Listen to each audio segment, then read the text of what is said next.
নমস্কার বন্ধুরা, আমার হোম কুকিংয়ে আপনাদের সবাইকে স্বাগত। আজকে আমি চলে এসেছি আবার একটি নতুন রেসিপি নিয়ে। তো ভিডিওটি কোথাও স্কিপ না করে পুরোটা দেখার জন্য আপনাদের কাছে আমার একান্তভাবে অনুরোধ রইল। আজকে আমি আপনাদের সঙ্গে শেয়ার করছি সম্পূর্ণ নিরামিষভাবে একেবারে কম মশলাতে আলু বড়ি দিয়ে বেগুনের পাতলা ঝোল রেসিপি। এই রেসিপিটি কিন্তু বানিয়ে ফেলা খুবই সহজ এবং ঘরে থাকা অল্প কিছু উপকরণ দিয়ে কিন্তু বানিয়ে ফেলা যায়।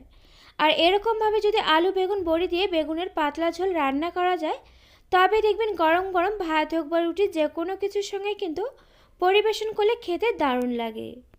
তো এখানে দেখুন, প্রথমে আমি 3টে মিডিয়াম সাইজের আলু এভাবে টুকরো করে কেটে ধুয়ে নিয়েছি। একইভাবে আমি বেগুনগুলোকে এভাবে কেটে নিয়ে ধুয়ে নিয়েছি। এখন আমি দেখুন প্রথমে একটি কড়া বসিয়ে দিয়েছি। কড়াতে আমি দিয়ে দিয়েছি কিছুটা পরিমাণ সর্ষের তেল। তেলটা এখানে গরম হলে এর মধ্যে আমি দিয়ে দিচ্ছি এখানে বেশ কয়েকটা ডালের বড়ি। বড়িগুলোকে এখন আমি উনুনটা মিডিয়াম টু লো ফ্লেমেতে রেখে নেড়েচেড়ে নিয়ে বেশ লালচে করে ভেজে নিচ্ছি।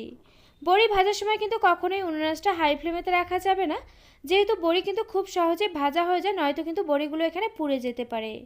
বড়িগুলো এরকমভাবে লালচে করে ভেজে নেওয়া হয়ে গেলে এগুলোকে আমি একটি বাটির মধ্যে তুলে রাখছি। এরপর আমি কড়াতে দেখুন আবারও কিছুটা পরিমাণ তেল এখানে অ্যাড করে দিয়েছি। তেলটা খুব ভালোভাবে ধোয়া ওঠা গরম হলে এর মধ্যে আমি দিয়ে দিলাম এখানে কেটে রাখা বেগুনের টুকরোগুলোকে। এরপর দেখুন এর মধ্যে আমি দিয়ে দিচ্ছি এখানে স্বাদ মতো নুন, দিয়ে দিচ্ছি পরিমাণ মতো একটু হলুদ গুঁড়ো। এখন আমি উনুনটা হাই ফ্লেমেতে রেখে বেগুনগুলোকে নেড়েচেড়ে নিয়ে বেশ লালচে করে ভেজে নিচ্ছি। আর বেগুনগুলো ভাজার সময় অবশ্যই করে কিন্তু উনুনটা হাই ফ্লেমেতে রেখে ভাজতে হবে। এর কারণটা আমি আপনাদেরকে বলে দিচ্ছি। বেগুন যেহেতু খুব সহজেই সেদ্ধ হয়ে যায়, যার জন্য কিন্তু উনুনটা হাই ফ্লেমেতে রেখে যদি না ভাজা হয় তবে কিন্তু বেগুনগুলো এখানে গলে যাবে, তবে লালচে করে কিন্তু ভাজা হবে না। যার জন্য কিন্তু উনুনটা হাই ফ্লেমেতে রেখে এভাবে বেগুনগুলোকে ভেজে নিয়ে তুলে নিতে হবে। বেগুনগুলোকে তুলে নিয়ে এরপর আমি কড়াতে আবারও সামান্য পরিমাণে একটু তেল এখানে অ্যাড করে দিচ্ছি। তেলটা গরম হলে এর মধ্যে আমি দেখুন ফোড়নে দিয়ে দিচ্ছি প্রথমে তেজপাতা আর শুকনো লঙ্কা। এগুলোকে আমি মাঝখান থেকে একটু চিড়ে দিয়েছি, এতে করে ফোড়নের ফ্লেভারটা একটু বেশি ভালো হবে। এরপর আমি এর মধ্যে দিয়ে দিলাম এখানে হাফ চা চামচ পরিমাণ গোটা জিরে। ফোড়নটা বেশ লালচে করে ভাজা হয়ে গেলে এরপর আমি এর মধ্যে দেখুন দিয়ে দিলাম এখানে কেটে রাখা আলুর টুকরোগুলোকে। এখন আমি আলুগুলোকে এই ফোড়নের সঙ্গে নেড়েচেড়ে নিয়ে বেশ লালচে করে ভেজে নিচ্ছি। আর আলুগুলো কিন্তু ভাজার সময় প্রথমে এখানে নুন বা হলুদ গুঁড়ো কোনো কিছু ব্যবহার করার কোনো প্রয়োজন নেই। আলুগুলো যখন এরকমভাবে লালচে করে ভেজে নেওয়া হয়ে যাবে, তখন আমি এর মধ্যে দেখুন দিয়ে দিলাম এখানে 1 চা চামচ পরিমাণ আদা আর কাঁচা লঙ্কা বাটা।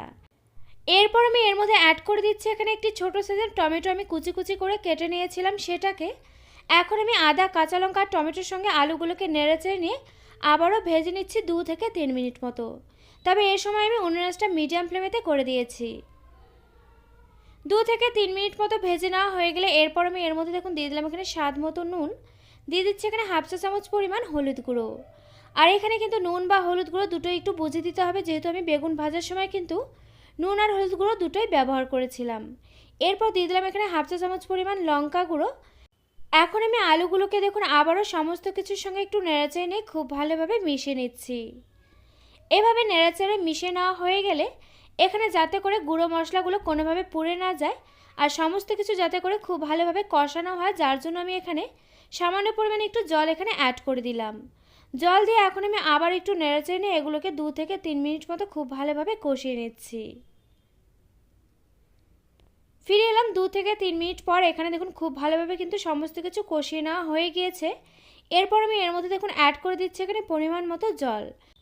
জল দিয়ে খুব ভালোভাবে নেড়েচেড়ে মিশিয়ে নিয়ে এখন আমি উনুনটা হাই ফ্লেমেতে রেখে এভাবে রান্নাটা হতে দেবো 5 থেকে 6 মিনিট মতো। আর এখানে কিন্তু আমি রান্নাটাতে গরম জল ব্যবহার করেছি, যাতে করে এখানে রান্নাটা খুব তাড়াতাড়ি হয়ে যায়। আর গরম জলে কিন্তু রান্না করলে রান্নার টেস্টও কিন্তু অনেকটাই বেড়ে যায়। তো এখানে আমি ফিরে এলাম 5 থেকে 6 মিনিট পর। এখানে দেখুন ঝোলটা অনেকটাই কমে এসছে আর আলুগুলো কিন্তু খুব ভালোভাবে সেদ্ধ হয়ে গিয়েছে। এরপর আমি এর মধ্যে অ্যাড করে দিচ্ছি এখানে ভেজে রাখা বেগুনগুলোকে। এরপর আমি এর মধ্যে দেখুন দিয়ে দিচ্ছি এখানে ভেজে রাখা ডালের বড়িগুলোকে। এরপর আমি এর মধ্যে দেখুন দিয়ে দিচ্ছি এখানে 1 চা চামচ পরিমাণ ভাজা গুঁড়ো মশলা। এখানে আমি হাফ চা চামচ গোটা জিরে, হাফ চা চামচ গোটা ধনে শুকনো খোলাতে ভেজে গুঁড়ো করে নিয়েছিলাম, সেটাকে এই রান্নাটাতে ব্যবহার করলাম। এখন আমি দেখুন আবার একটু খুব ভালোভাবে নেড়েচেড়ে মিশিয়ে নিলাম। এখন আমি উনুনটা মিডিয়াম টু লো ফ্লেম থেকে ঢেকে রান্নাটা হতে দেব 2 থেকে 3 মিনিট মতো।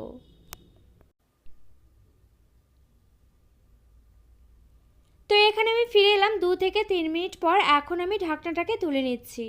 ঢাকনাটাকে তুলে নিয়ে শেষে আমি এর উপর দিয়ে ছড়িয়ে দিচ্ছি এখানে ধনেপাতা কুচি।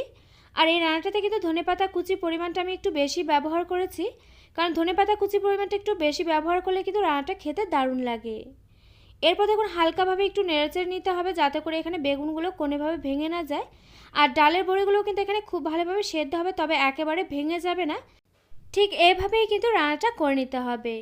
এরপর দেখুন আমি উনুনটা একেবারে লো ফ্লেমেতে রেখে 2 থেকে 3 মিনিট মতো আবারও রান্নাটা করে নিলাম। 2 থেকে 3 মিনিট মতো হয়ে গেলে এখন আমি গ্যাসটাকে অফ করে দিয়ে দেখুন ঢাকনাটাকে তুলে নিচ্ছি। আর এখানে কিন্তু রান্নাটা আমার একেবারে হয়ে গেছে। আর এই রান্নাটা নিশ্চয়ই আপনারা দেখে বুঝতে পারছেন যে দেখতে কতটা লোভনীয় হয়েছে। একেবারে কম মশলাতে আলু বড়ি দিয়ে বেগুনের পাতলা ঝোলের এই রেসিপিটি আপনারা একবার এভাবে সেম প্রসেসে বাড়িতে ট্রাই করুন। আর গরম গরম ভাত হোক বা রুটি যে কোনো কিছুর সঙ্গেই পরিবেশন করুন। আশা করছি আপনাদের কাছেও এই রেসিপিটি ভীষণই ভালো লাগবে। তো আমার এই রেসিপিটি আপনাদের কাছে কেমন লাগলো অবশ্যই একটি লাইক দিয়ে কমেন্ট করে জানাতে কিন্তু ভুলবেন না, কারণ আপনাদের একটি লাইক একটি কমেন্ট কিন্তু আমাকে এরকম নতুন নতুন ভিডিও বানাতে আরও অনেক বেশি উৎসাহিত করবে। পাশে থাকা বেল আইকন অবশ্যই প্রেস করে দেবেন, এতে করে আমার নিত্য নতুন ভিডিওর আপডেট আপনাদের কাছে পৌঁছে যাবে সবার আগে। তো আজকের মতো ভিডিওটা এ পর্যন্ত, আবারও পরে দেখা হচ্ছে অন্য কোনো নতুন ভিডিওর সঙ্গে। আর আমার এই ভিডিওটি শেষ পর্যন্ত দেখার জন্য আপনাকে জানাই অসংখ্য ধন্যবাদ।